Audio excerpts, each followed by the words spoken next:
Welcome to red TV. నేను మీ Teja. Present అంజలిని ఎక్కడైతే హత్య చేశారో ఆ ప్రాంతంలో ఆ ఇంటి దగ్గర మనం ఉండడం జరిగింది.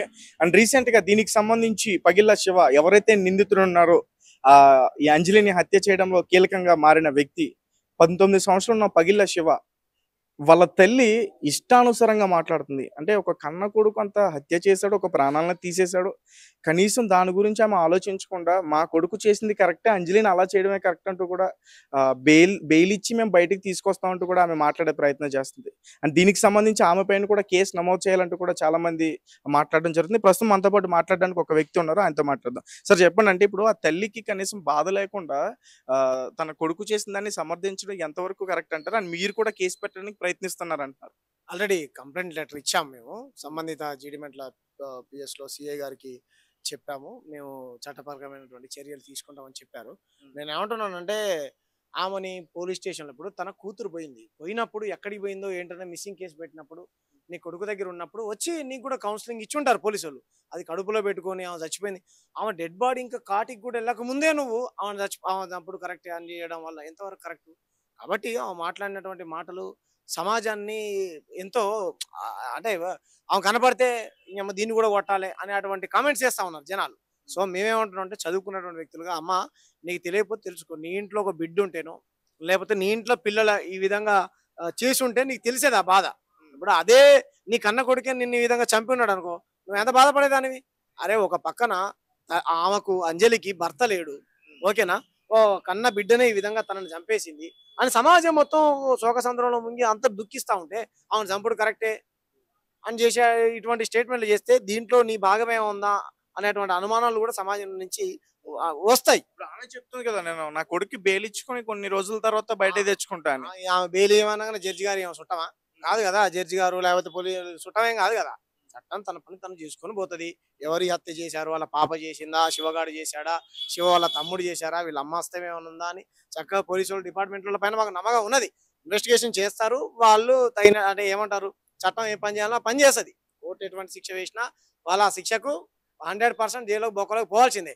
కానీ వీళ్ళ అమ్మ ఏమో సొంతగా నా కొడుకుని నేను తెచ్చుకుంటాను ఆమెను చంపుడు కరెక్టే అని నువ్వు మీడియా ముందుకు వచ్చి ఇష్టం వచ్చినట్టు మాట్లాడి మీలాంటి కొన్ని ఛానల్స్ మళ్ళీ పోయినాక నాకేం తెలియదు, నాకు గుర్తులేదు అనేటువంటి, నాకు మతి స్థీమతం అనేటువంటి చెప్పుకొని సమర్థించుకునేటువంటి ప్రయత్నం చేస్తా ఉంది. కాబట్టి నేను నోరు అదుపులో పెట్టుకొని శివాని హత్యల పైన కూడా ఇప్పుడు పోక్సో యాక్ట్ కింద కేసు కూడా నమోదు చేసే అవకాశం కూడా ఉంది. అండ్ ఈమె కూడా చెప్తుంది కదా, వాళ్ళ ఇంటికి తీసుకెళ్ళాడని. ఆ విషయం కూడా తనకు తెలుసు. తెలిసిన విషయాన్ని కూడా ఆమె దాచే ప్రయత్నం చేసింది. వాళ్ళ కొడుకు తప్పిన ఆ కేసు కూడా పెట్టే ప్రయత్నం చేయొచ్చు చంపేది. నేను ఏమంటానంటే, ఎంతసేపు అంజలిని లేకపోతే అంజలి వాళ్ళ పాప మీద నిందేసే ప్రయత్నం చేస్తుంది తప్ప, ఎవరు ఈ సంతోషిని అనేటువంటి ఈమె పగిళ్ళ సంతోషిని గారు ఏమవుతుంది, మరి నీ కొడుకు అంత శుద్ధ పూసే కదా, నీ కొడుకు అంత మంచోడు కదా. అరే నాయన, నువ్వు ఏదో మనం కూలీనాలు చేసుకుంటున్నాం, మనకు వయసు లేదు, ఏం పని చేసి ఆమెను జాతావు? ఆ పిల్ల చిన్న పిల్ల, 16 సంవత్సరాలకు పెళ్లి చేస్తారా? బాగోదు గారా? మరి వాళ్ళ అమ్మకి చెప్పినవా? చెప్పితే నీకు అంత సంస్కారం ఉంటే నువ్వు చెప్పాలి కదా. నువ్వు నిజంగా నా అమ్మాయి వచ్చిందనుకో, అరే తెలియ ఉన్నటువంటి అమ్మాయి ఇంట్లోకి వస్తే ఎవరు వచ్చినా ఇంట్లో పెట్టుకుంటాను. ఏం మాట్లాడుతుంది ఆమె? మా ఇంటికి వచ్చింది, మా ఫంక్షన్లకు వచ్చింది, వస్తుందమ్మా ఫ్రెండ్స్ అన్నాక వస్తారా? ఫ్రెండా, గర్ల్ ఫ్రెండా, అక్కనా, చెల్లెనా, నీతో చదువుకునేదా అని అడగవా? ఓ తల్లిగా నీకు బాధ్యత లేదా? మరి ఉందా లేదా? కాబట్టి నువ్వు నీ కొడుకుని కాపాడుకోవడం కోసం అంజలి మీదనో ఇంకోళ్ళ మీదనో నిందేస్తా అంటే ఊరుకునేడానికి ఎవరు లేరు కదా బ్రదర్. స్వతగా మాకు 15 ఏళ్ళ నుంచి తెలుసు. మాతో పాటు అనేక ప్రజా ఉద్యమాలలో పాల్గొంది, మాతో పాటలు పాడింది. ఏదైనా సామాజిక ఇన్సిడెంట్ జరిగినప్పుడు రోడ్లెక్కి మాతో పాటు ధర్నాలలో పాల్గొనేది. మీకు ఏమంటారు, అనేక కలకత్తాలో ఒక నర్సు చనిపోతే రోడ్డెక్కి మాతో పాటు పాల్గొన్నది. అనేక ఉద్యమాలలో పాల్గొన్నది. సాగలైలో మనవరాలని నేనని గర్వంగా చెప్పుకుంటుంది. అటువంటి వ్యక్తి మీద నువ్వు నిందేయడం కరెక్ట్ కాదు. తన భర్త యాక్సిడెంట్ లో చనిపోవచ్చు, కాయో కష్టం చేసో తన పిల్లల్ని పెంచి పెద్ద చేసుకొని చదివించుకుంటుంది, ప్రయోజకులు చేసుకుందాం అనుకున్నది. అటువంటి ఆమె మీద చచ్చిపోయినాక కూడా, అరే ఆమె ఇంకా కాటికి కూడా పోలేదు, అప్పుడే నువ్వు ఇటువంటి కామెంట్ చేస్తే ఏమన్నట్టు? కాబట్టి మేము సిఏ గారికి, జీడిమెంట సిఏ గారికి చెప్పాం. ఆయన మా ముందే. మీకు అంజలి పరిచయం ఉందా సార్ మొదటి నుంచి? మాకు అందరికీ తెలుసు. వీళ్ళ పిల్లలతో కూడా మీరు అంటే మాట్లాడారు? 2-3 సార్లు పిల్లల్ని కూడా తీసుకొని ర్యాలీలోకి వచ్చింది, అనేక మీటింగ్ లకు వచ్చేది. 2-3 సార్లు వచ్చింది తప్ప నేను వాళ్ళ పిల్లలతో ఎప్పుడు మాట్లాడలేదు. ఇప్పుడు అంజలి గారి గురించి కూడా ఒక న్యూస్ ఇప్పుడు బయట ఇదవుతుంది. అంటే ఈమె 2 పెళ్లిలు చేసుకుని ఉంది. ఆ మొదటి భర్తకి సంబంధించిన కుమార్తె ఈ హత్య చేయడానికి ముందుకు వచ్చింది.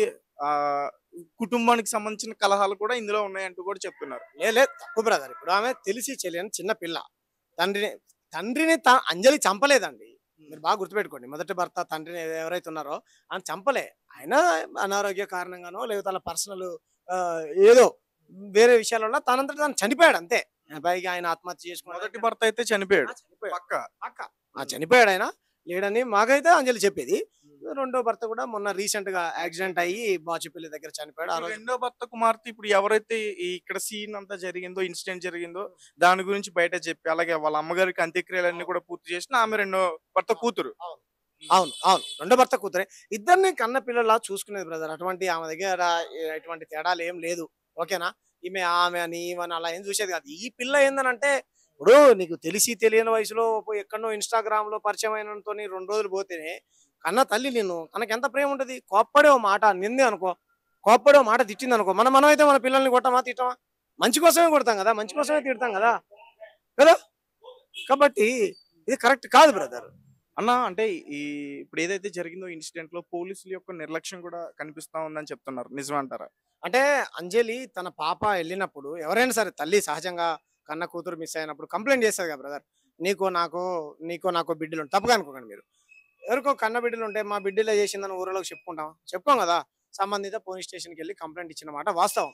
వాడిని కూడా పిలిపించి పోలీసులకు ఇయ్యాల్సినటువంటి స్టైల్‌లో కౌన్సెలింగ్ ఇస్తే గనక వాడు ఇంటికొచ్చి మరి చంపిపోయేటోడా అనేది ప్రజల నుంచి వస్తున్నటువంటి వాదన. సో, ఇయ్యాల్సినటువంటి స్టైల్‌లో వానికి కౌన్సెలింగ్ ఇచ్చి వానికి బుద్ధి చెప్పి వాడిని భయపెట్టి ఉంటే గనక వాడు మళ్ళీ ఇంటికొచ్చి సుత్తి తీసుకొని చంపిపోయేటోడు కాదు. మరి అది పోలీసుల నిర్లక్ష్యంగానే భావించాలి. ఫైనల్ గా దీని గురించి ఏం చెప్పాలనుకుంటున్నారు? నేను ఒకటే బ్రదర్, ఇన్‌స్టాగ్రామ్‌లలోనో, ఫేస్‌బుక్‌లలోనో పరిచయమైనటువంటి వ్యక్తుల్ని ప్రేమ అనుకోని కన్న తల్లిదండ్రుల్ని చంపడం అనేది ఎంత మూర్ఖత్వం. నిన్ను నవమాసాలు పెంచి పెద్ద చేసి పాలిచ్చి చదివిచ్చి ప్రయోజకుల్ని చేయాలనుకునేటువంటి నీ తల్లిదండ్రుల్ని ఎవడో ముక్కు ముఖం తెలియనటువంటి 8 ఏళ్ల పరిచయం అయినటువంటి వ్యక్తిని నువ్వు ప్రేమించి వాడి కోసం కన్న తల్లిని చంపినావనంటే ఎంత దుర్మార్గమైనది. ఎన్ని చూస్తున్నాం రోజు మనం. ఒక ఆమెమో డ్రమ్ములో వేసి సిమెంట్ వేసింది. ఒక ఆమె హనీమూన్ పేరుతోని ప్రియుడి కోసం భర్తను చంపేసింది. ఒక ఆమె 12 పెళ్లిళ్ళు చేసుకున్నది. ఒక ఆమె గద్వాల్లో బ్యాంకులో పనిచేసిన బ్యాంక్ ఎంప్లాయీ తల్లితో పాటు ఈమె ఇది చేసింది. ఇన్ని చూస్తున్నాం. సో నేను ఏమంటున్నానంటే సమాజం ఎటువైపు పోతుంది బాధేస్తుంది మాలంటోళ్ళకు.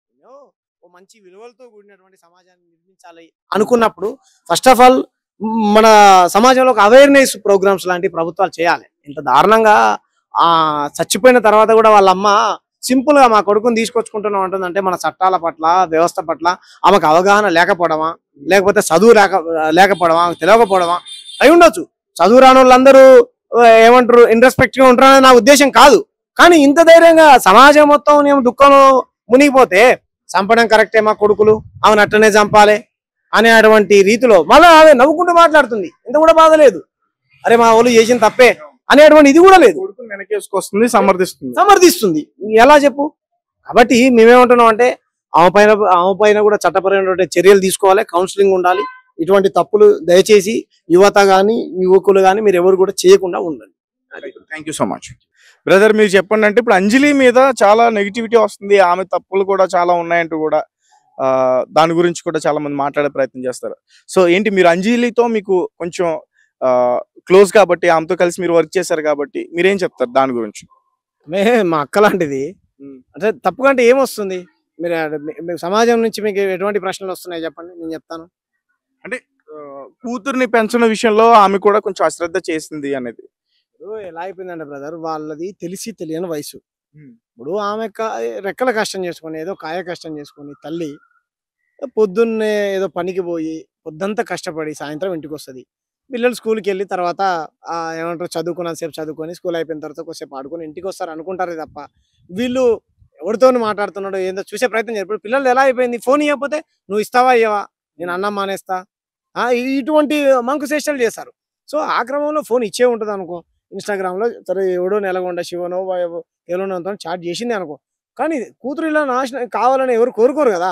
అంత అయిందని అనుకుంటే వాళ్ళ కూతురు అని ప్రేమించి అంత దూరం వెళ్ళిపోతే అక్కడికి వెళ్ళి పోలీస్ స్టేషన్లో చెప్పి వాళ్ళ అమ్మ నాన్నకు కౌన్సిలింగ్ ఇప్పించి అక్కడ ఉన్నటువంటి పెద్ద మనుషుల దగ్గర పంచాయతీ పెట్టి మళ్ళీ తీసుకొని వచ్చి అట్లా చేయకు బిడ్డ, మనకు తండ్రి లేడు, ఇంత ఇల్లు లేదు, చెల్లె చిన్నది, నేను ఒంటరి ఆడదాన్ని, నాయన చనిపోయాడు, నువ్వు ఇలా చేస్తే ఎలా బిడ్డ అని సంజాయించి ఎందుకు సంసారాన్ని చక్కబెట్టుకునే ప్రయత్నం చేస్తుంది కదా.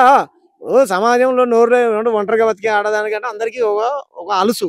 కాబట్టి తప్పు మనం చూస్తే అనాలి బ్రదర్, చూడకుండా ఏమనకూడదు. అలాగే చాకలి పెంపకంలో ఐలమ్మ, మనవరాలు కూడా కాదు అంటూ కూడా అసలు నేను మనవరాలు ఆమె కాదు అలా చెప్పుకుంటూ ఆమె తిరిగింది అనేది కూడా ఆమె మీద ఇప్పుడు ఒక ఇదో అవుతుంది. మనవరాలు అంటే బిడ్డనో కొడుకు బిడ్డనో కాదనేది మరి నాకు తెలుసు. మరి అవునో కాదో తనైతే గర్వంగా నేను ఐలమ్మ మనవరాల్ని ఆ వారసత్వాన్ని ముందు కొనసాగిస్తాను అని గర్వంగా చెప్పుకునేది. అంతవరకే మనకు తెలుసు తప్ప సరే అయితే అయినా కాకపోయినా తప్పే ఉన్నది. అప్పుడు ఆమె వారసురాలను కాబట్టి నాకు కీర్తి కిరీటాలు ఇవ్వండి అనేం కోరుకోలే కదా. ఆమె కుటుంబానికి అన్యాయం జరిగింది. పలు వేదికలలో సాకలైలో మనవరాలని గర్వంగా చెప్పుకునేది. అది సమాజంలో బాగా స్ప్రెడ్ అయింది. తప్పే ఉంది అయితే కానీ. Thank you.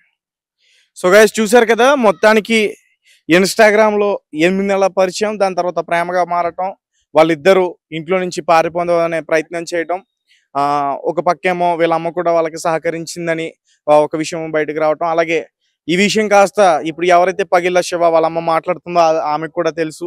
సో ఇదంతా కూడా వీళ్ళకి తెలుసు, కానీ ఎక్కడా కూడా వాళ్ళకి ఇది తప్పు అని చెప్పే ప్రయత్నం చేయలేదు, అలాగే మందలించే ప్రయత్నం కూడా సరిగ్గా చేయలేదు అనేది మాత్రం స్పష్టంగా అర్థమవుతుంది.